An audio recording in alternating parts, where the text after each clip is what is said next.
بسم اللہ الرحمن الرحیم۔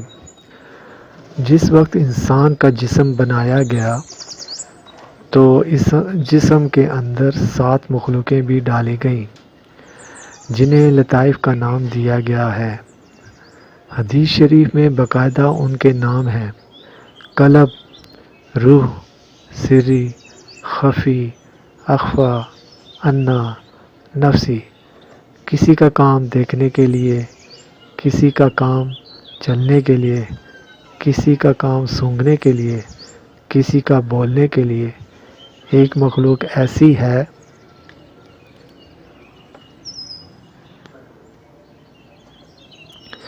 جس کا کام صرف اللہ اللہ کرنے کے لیے ہے۔ جب ہم تسبیح سے اللہ اللہ کرتے ہیں تو وہ تسبیح والا نور ضائع ہو جاتا ہے، کیونکہ انگلیوں میں بنتا ہے، انسان کے اندر نہیں جاتا۔ جب ایک تسبیح انسان کے اندر بھی چل رہی ہوتی ہے اور وہ ہے انسان کی دل، ٹک ٹک ٹک ٹک، جب اس دل کی ٹک ٹک کے ساتھ اللہ اللہ ملاتے ہیں تو پھر وہ جو نور بنتا ہے وہ باہر نہیں جاتا بلکہ سیدھا خون میں چلا جاتا ہے۔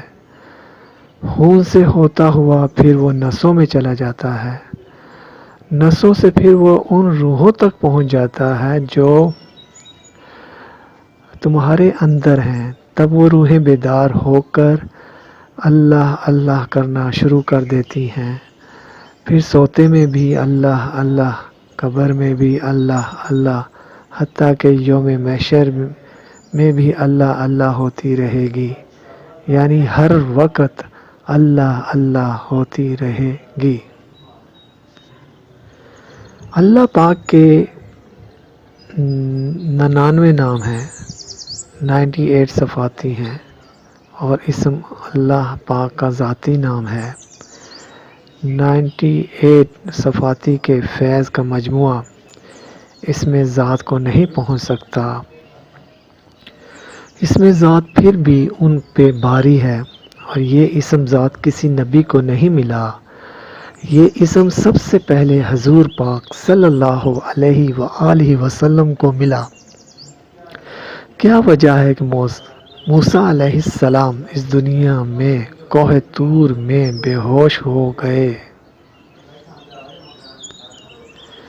اور حضور پاک صلی اللہ علیہ وآلہ وسلم اللہ کے سامنے جا کے بھی مسکرا رہے ہیں؟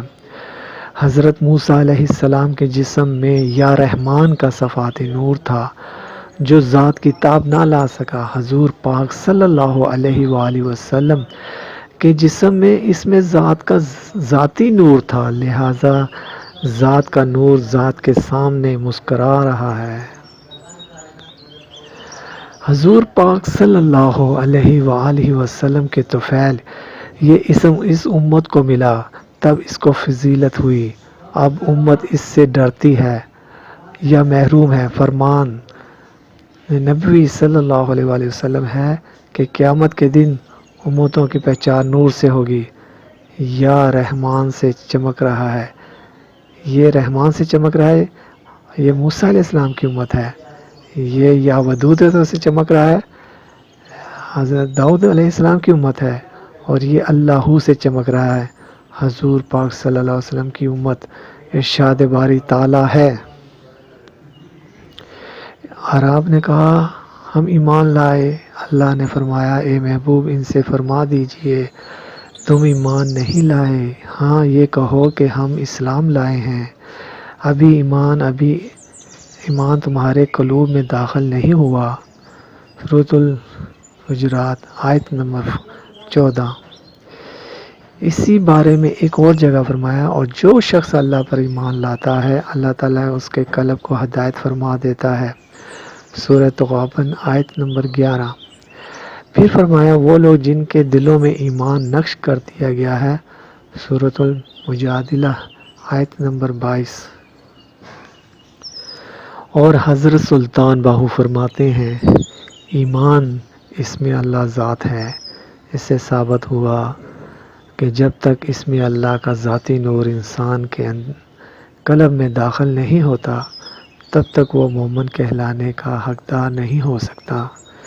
ایک حدیث قدسی میں ہے، اللہ تعالیٰ فرماتے ہیں، مجھے زمین و آسمان کی وسعتیں اپنے اندر نہیں سمو سکتی، لیکن میں بندہ مومن کے دل میں سما جاتا ہوں۔ حضور پاک صلی اللہ علیہ وآلہ وسلم فرماتے ہیں،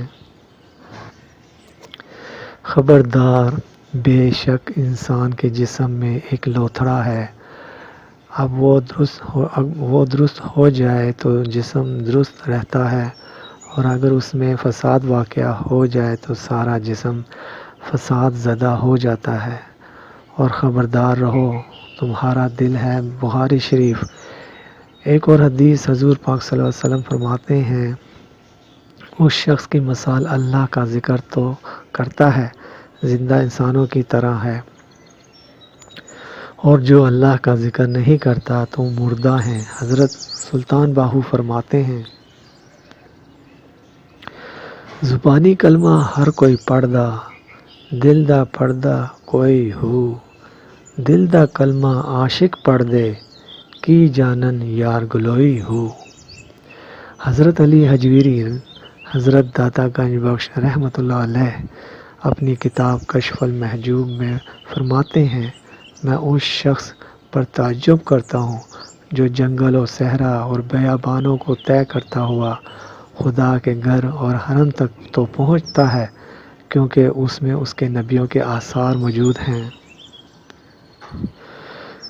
لیکن وہ اپنے نفس کے جنگل اور اپنی خواہشات کی وادیوں کو طے کر کے اپنے دل تک تو پہنچنے کی کوشش کیوں نہیں کرتا، کیونکہ دل میں تو اس کے مولا کے آثار موجود ہیں۔ ان آیات و حدیث اور بزرگوں کی اقوال سے یہ ثابت ہوتا ہے، رب کا تعلق دل سے ہے۔ آپ دل کے اس تعلق کو رب سے کیسے جوڑنا ہے، اس کے لیے سورہ بقرہ آیت نمبر 152 میں اللہ تعالیٰ فرماتا ہے، سو تم میرا ذکر کرو، بدلے میں تمہارا ذکر کروں گا۔ پھر فرمایا، خبردار، اللہ کے ذکر سے دل کو سکون ملتا ہے۔ سورہ الرعد آیت نمبر 28 حدیث سے بھی اللہ کے ذکر کی اہمیت ثابت ہے، جیسا کہ حضور پاک صلی اللہ علیہ وآلہ وسلم فرماتے ہیں، تمام فرضوں میں پہلا فرض ذکر الہی ہے۔ پھر فرمایا، جو ارادے کرے کہ میں خدا کے ساتھ بیٹھوں، اسے چاہیے کہ اہل کی مجلس میں بیٹھے، یعنی اللہ کے ساتھ تعلق قائم کرنے کے لیے ذکر الہی سب سے پہلا فرض ہے۔ حضور پاک صلی اللہ علیہ وآلہ وسلم کہ اللہ تعالیٰ پاک ہے اور پاک جگہ میں ہی قرار پکڑتا ہے، وہ نجاست میں داخل نہیں ہو سکتا، لہذا دل کو پاک کر کے ہی اللہ تعالیٰ کو پایا جا سکتا ہے، جس کے لیے حضور پاک صلی اللہ علیہ وآلہ وسلم فرماتے ہیں، ہر چیز کو صاف کرنے کے لیے کوئی نہ کوئی آلہ ہے، اور دل کو صاف کرنے کا آلہ اللہ کا ذکر ہے۔ ہم اللہ تعالیٰ کو التجا کرتے ہیں، یا باری تعالیٰ ہمیں بتا کہ یہ نور کیسے ہمارے قلوب میں داخل ہوگا۔ اسی طرح اللہ تعالیٰ کے اس حکم کی تعمیل بھی ہو جاتی ہے کہ اللہ کا ذکر کرو، کھڑے بیٹھے کروٹوں کے بل۔ سورۃ النساء آیت نمبر 103۔ اس بارے میں ایک اور جگہ اللہ تعالیٰ فرماتا ہے، وہ ایسے لوگ ہیں جن کو اللہ کے ذکر نہ خرید غفلت میں ڈالتی ہے، نہ فروخت۔ سورہ نور آیت نمبر 37۔ اس میں اللہ ذات کی مشق سے دل اس طرح زندہ ہو جاتا ہے جیسے مرجھائی ہوئی گھاس رحمت کی بارش سے تر و تازہ ہو جاتی ہے۔ لہٰذا آج بھی اگر آقا علیہ الصلوۃ کی امت اس میں ذات ذکر کو اپنا گروا نور ذات حاصل کر لے، اس میں ذات اگر اپنا نور ذات حاصل کر لے تو کوئی یہ نہیں کہے گا میں سنی ہوں، میں شیعہ ہوں، میں وہابی ہوں یا دیوبندی ہوں، سب یہی کہیں گے، امتی ہوں یا رسول اللہ صلی اللہ علیہ وآلہ وسلم۔ قلب کو اللہ اللہ میں لگانے کا طریقہ: چلتے پھرتے اٹھتے حتیٰ کہ کروٹیں لیتے، خاص طور پر جب آپ رات کو سونے لگیں، جیسے آدمی اپنے آپ سے باتیں کرتا ہے ایسے ہی دل میں اللہ اللہ کا ورد کرتے رہیں۔ یہ ذکر زبان سے نہیں دل سے کرنا ہے۔ 7 دن اسی طریقے کا ذکر کریں، اگر اللہ نے چاہا تو دل کی ٹک ٹک اللہ اللہ میں تبدیل ہونا شروع ہو جائے گی۔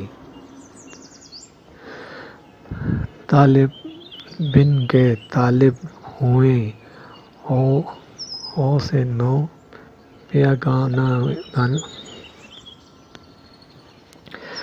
طالب بن کے طالب ہوئیں، او سے نو پیغامی ہو، سچی لڑ ہادی دا پھڑ کے ہوتھوں ہو جاویں ہو۔ کلمے دا توں ذکر کماویں، کلمے نال نہاویں ہو، اللہ تینوں پاک کرے سو ہو، جے ذات اس میں کماویں ہو۔ دل پاک نہیں تو پاک نہیں ہو سکتا نہیں انسان، ورنہ ابلیس کو بھی آتے تھے وضو کے فرائض بہت